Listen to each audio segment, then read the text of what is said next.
Session 109. Good evening. We have a variety of topics for this evening.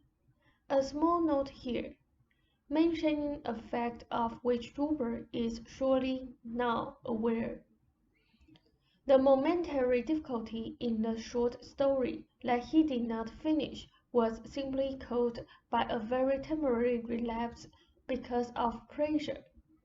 He did not wait for his subconscious to deliver an idea, as he has been long accustomed to doing. When he grabs upon a definite whole piece of autobiography, it is usually caused by impatience. He is past that momentary lapse. I would like to speak concerning the parallel development of the universe of matter as you know it, the universe of negative matter, and what is truly the universe of dreams. We have spoken concerning the relative impossibility of first origins as you consider them, occurring at a particular point in your time. Inward, individualized, aware energy existed before the conception of your time. Your time obviously being an interpretation of the spacious present, from which all creation not only originally began, but continues in terms of value fulfillment. Without such a development before the conception of your time, indeed, your universe would never have come into existence. There are points, quite imaginary, that can be used as references. However, those who act concerning the time of the origin of consciousness within your universe are those who do not understand that the most minute physical particle, the most microscopic, is a materialization of inner aware energy. To those who act concerning the origin of that inward energy, you may say that the inwardness came from itself. In the spacious present, there simply is no past. There can be no point of origin in time as you conceive it. It is only within your camouflage perspective that this remark appears illogical. But this does not mean that you still cannot grasp some of its meaning, using your own inner experience. Every man dreams. I have told you that as the dream is only connected by the smallest threads of your time, so also, although it is difficult, you could manage to pinpoint the apparent beginning of a dream in clock time. This time, you know intuitively, has no psychological inner relationship to the dream experience. It is true that physical stimuli may signal a dream, but the physical stimuli does not actually signal the beginning of the dream, but it calls your attention to the dream, which has been in progress, as if you walked into a darkened theater and began to see portions of a production which had been going on. You would know better than to think that your awareness of the movie signified that the movie began only when you appeared. You construct dreams automatically, so to speak, with one level of your being in a man, whether you wake or sleep, and whether you are aware of the dreams or not. This is an inner symbol manipulation that is carried out as automatically as you breathe or walk, a byproduct of your own physical and psychic structure, of your chemical and electromagnetic construction. As the dream does not begin, then, at any particular moment, neither did your physical universe begin at any given moment, and neither did the inwardness become born in terms of cause and effect. These are not mysteries. You have simply not tried to understand them. Actually, your psychics will soon glimpse the truth behind these statements, but they will merely glimpse possibilities. I will truly confuse you. I will here add, however, not only that the universe you know had no particular origin in your time, and I will add that its rules, if we may so speak, continually go in all directions. Waiting your turns, then, they may be said even now to be traveling as far backward as they are forward, simultaneously. I will suggest your break. The first origin, my dear friends, is constantly recurring, but never in the same or exact manner, never in terms of a rehappening or of a record played over and over. Again, it is your comparatively one-light perspective that makes you think in terms of one particular beginning. This will undoubtedly be difficult to consider. Nevertheless, there are countless beginnings, even of your own universe, occurring at different reference points in various perspectives. It is impossible to give any one part an origin in terms that could be comprehended by anyone who inhabited a particular unit within. I am again not here praising the intuitions above the intellect. They are both intended for different purposes. They tune in on different realities, and all realities are actual.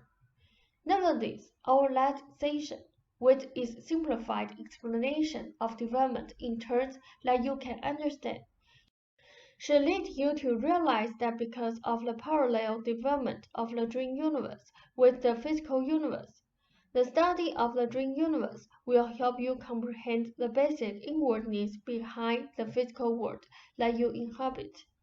Both the dream universe and the universe of negative matter, then, are byproducts of the physical universe, in that they were formed as inward energy attempt to form itself in a physical way.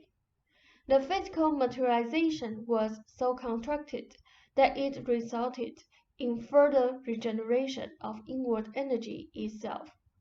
I would like to repeat that dreams occur constantly, whether you wake or sleep, and this has always been the case.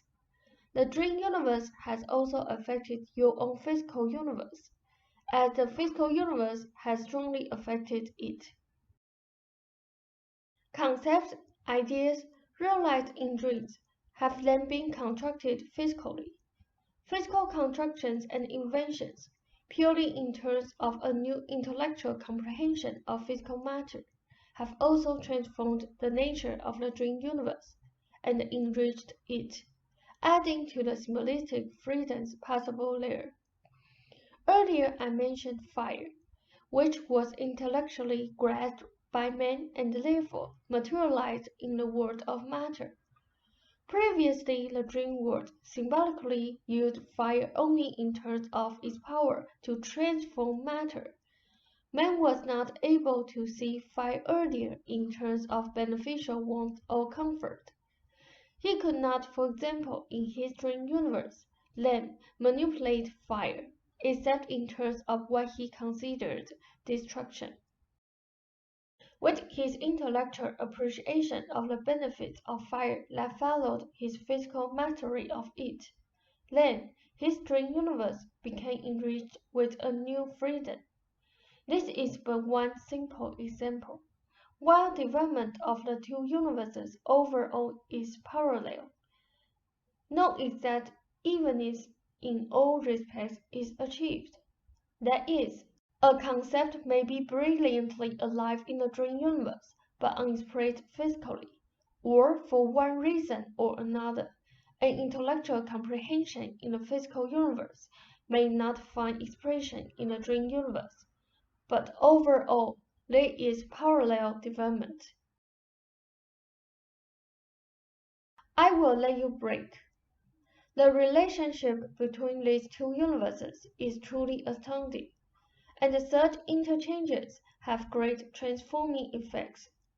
They are breakthroughs in the dream universe from the physical universe, as well as from the dream universe into your own. The dream universe for the purposes of our explanation, is a specific one. For you, I must speak in terms of directions, since there is difficulty due to your insistence on placements in space. So, for simplicity's sake, I will have you imagine that the dream universe occupies a position on the other side of the physical universe, with the entity separated from the dream universe by the physical. Do you see? Imagine the analogy psychological again, using the physical universe as the ego, with the dream universe in one direction and the entity on the other. It goes without saying, or should, that the inner self sends its projections of inner senses through both the physical universe and the dream universe. Yet, all this talk of space and placement is a mere convenience.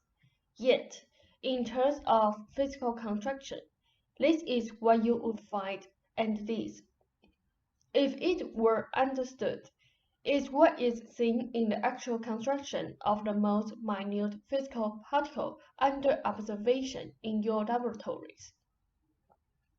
But the significance is not seen. No energy is not used. Entropy does not exist. It is the appearance only of an effect within the physical perspectives. That seemingly unusable energy helps form your dream universe. That energy from which you seem to get no work physically. That energy which seems to diminish in value is plowed backward into inwardness, regenerated and used to form universes without which you could not exist even as physical beings. For without the dream universe, you could not exist physically. I am going to quickly embark into the universe of negative matter, but briefly, only to show you the interwoven quality of existence, and how we will follow it in discussion. For energy regenerates itself, and as I have told you, conscious energy, continually manifests itself in various forms. Now, remember that Sessions' explanation of mental enclosures, composed of inward, individualized, aware energy, materializing itself in physical form, and at a particular point closing off and becoming more or less a closed system. Do you recall? Rob said, yes. Say said, a closed system could be become captured, so to speak, and be used as a building block, still retaining its individuality, by other systems still expanding. In this manner, your physical universe, dream universe, and the universe of negative matter have come together, while retaining their boundaries as a more or less closed system. You will have to understand that I speak for simplicity's sake, since no system is completely closed. Now, we have not said nearly enough about the dream universe to really launch a discussion concerning its byproduct.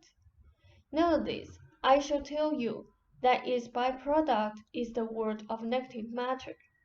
I wanted to make this point for your edification.